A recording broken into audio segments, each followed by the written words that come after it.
The ride audio in your kid's vacation video already belongs, in part, to Disney. And so does the queue line design, the parade music, the ambient soundtrack playing behind every second of it. You didn't sign anything for that to happen. You just filmed her first ride on Space Mountain and posted it that night. Under US law, a piece of that footage legally became Disney's property the moment you hit upload. Not the whole video, just anything Disney can prove originated on its property. The vacation you filmed for your own family now legally belongs, in part, to one of the largest media companies on Earth. Here's who's really in this fight. On one side, a mom with an iPhone, filming a birthday trip she saved a year for. On the other, a corporation that has sent cease and desist letters to daycare centers for painting unlicensed Disney character murals on their own walls. Intellectual property vigilance, apparently, has no minimum age requirement. Walt Disney World and Disneyland are private property, open to the public only under specific conditions. The ticket you bought isn't ownership of anything. It's a revocable license, meaning Disney can pull it at any moment, for almost any reason. And buried in that same ticket contract is a waiver most guests never notice. Disney can photograph, film, or record you and use your image or voice for any purpose, without paying you a cent. You gave up more than admission money at the gate. You gave up your face. If you buy Disney's own PhotoPass footage instead of shooting it yourself, the restrictions get even tighter. That license covers personal, non-commercial use only. Printing it, framing it, texting it to your family, nothing more. The contract states you receive no ownership interest in the intellectual property behind the images. Not the castle backdrop, not the character costume, not the lighting design somebody on Disney's creative team spent months designing. Try to sell one of those files, license it to a blog, or drop it into a paid photography portfolio, and you're already in breach before you've made a single dollar. But the moment you touch the My Disney Experience app, the terms escalate again. Disney's terms of use control anything you upload through its own digital platforms, and they run on 2 tracks. Upload something entirely original, and you hand Disney a non-exclusive, sub-licensable, irrevocable, royalty-free license to use it worldwide forever. Upload something that includes Disney's own copyrighted material, a costume, a set piece, a ride layout, and the terms flip completely. Disney will only let you keep using its intellectual property in your video if you assign the rights to the finished video itself back to the company. Refuse, and the limited permission to have filmed it in the first place disappears. Post a video of your kid posing next to a costumed character performer. Upload it through the wrong platform, and you may have just handed over rights to that exact clip without ever reading the clause that did it. There's a second problem stacked on top of the copyright one, and it's arguably worse. Park property rules don't require your video to make real money to count as commercial. The moment you turn on ad monetization, channel memberships, or affiliate links on a video filmed inside the park, you've crossed into commercial recording under the ticket contract you agreed to at the gate. A completely separate violation from anything Content ID does. Break that rule, and Disney can revoke your ticket and issue a long-term trespass notice, banning you from the property itself. One video, 2 separate ways to lose. There isn't one single sentence you cite that created all of this. That's the part almost nobody clocks. It's 3 separate contracts, stacked. The ticket you scan at the gate, the PhotoPass license if you buy photos, and the app terms if you upload anything digitally. And each one closes a door the other 2 left open.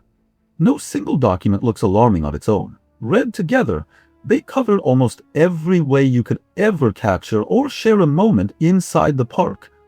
What almost nobody realizes is that the exact same enforcement machine reaches every video you post publicly on any platform forever.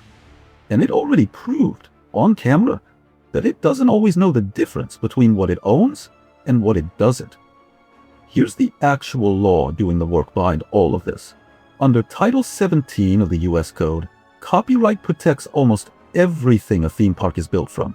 The character costumes, the queue line details, the ride narration scripts, the full stage shows, the ambient music looping through every land.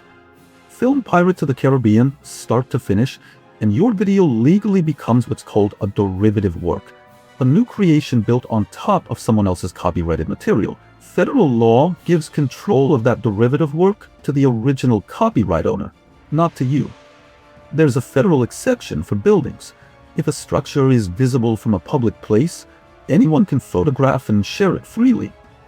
Disney sidesteps that exception entirely, simply by keeping its property private and controlling exactly who gets in. This is where the automation kicks in. Disney feeds YouTube digital fingerprints of its music, films, and shows through a system called Content ID that scans every new upload for a match in seconds. Find 15 seconds of parade music inside your 30-minute vacation vlog, and Disney gets to choose what happens next. It can block your video worldwide.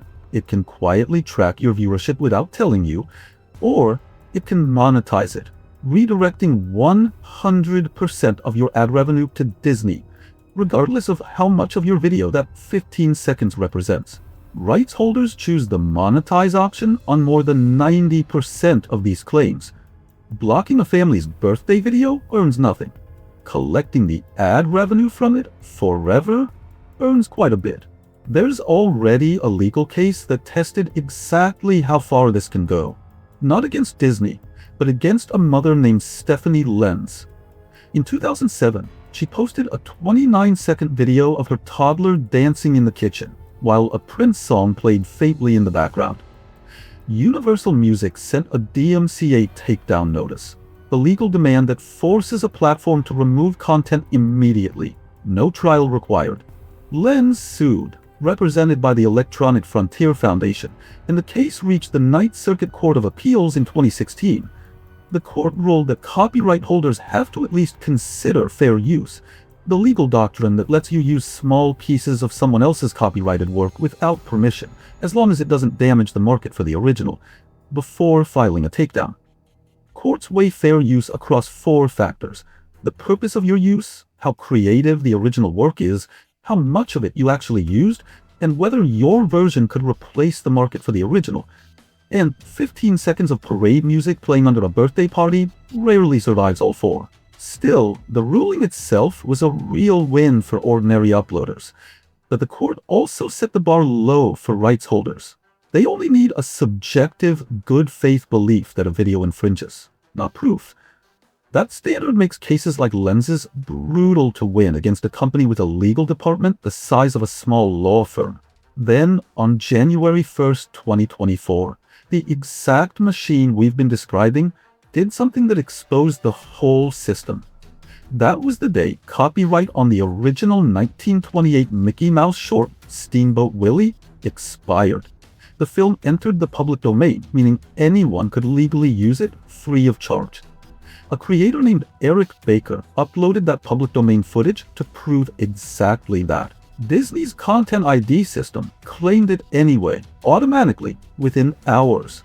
The company that built the enforcement system couldn't tell the difference between footage it owned and footage it no longer owned at all.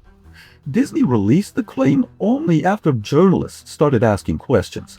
If the machine gets that wrong on a film that had been legally public for hours, it's worth wondering what it's already claimed quietly on family footage nobody was watching closely enough to challenge. So here's where this lands. You do own the copyright to your raw footage. That much the law protects. But everything captured inside that footage, the music, the costumes, the ride design, still belongs to Disney. The moment those two things overlap, the derivative work rules take over. Disney doesn't need to sue you. It doesn't need a courtroom. Content ID does the work automatically at a scale no legal team could match by hand. More than 90% of matched claims get monetized, not blocked. That's not an accident. That's the business model. A family's vacation memory becomes, quietly, a small recurring revenue line for a media company that will never know your name. No verdict, no day in court, just an automated system, deciding in seconds what a judge might spend months on. The law calls this settled. Most families never knew there was a decision to make. Here's what changes how you should post from here on. If you're filming inside any theme park, lower or mute the ambient ride audio before you upload. That's the single fastest trigger for an automatic claim. Keep your camera on your family's faces instead of shooting a full ride through or a complete stage show start to finish. A wide shot of your kid laughing beats a flawless recording of the attraction, legally and every other way that matters. If your unmonetized home video still gets flagged, dispute it and cite fair use directly. The same argument that won in the Lens case. More than 70% of disputed claims get released once the rights holder decides it isn't worth pursuing further. And skip the tripod. Property rules ban any monopod or tripod extending past 6 feet, or anything too large to fit in a standard backpack. And enforcement teams do check. Go check your own uploads. If you've got a theme park vacation video sitting on your channel right now, drop a comment and tell me whether it's still up, claimed, or quietly earning someone else money. And if contracts like this interest you, subscribe. Because next week we're covering the 1994 Disney lawsuit that quietly rewrote how every creative contract in Hollywood gets drafted. And it's still being cited in courtrooms today.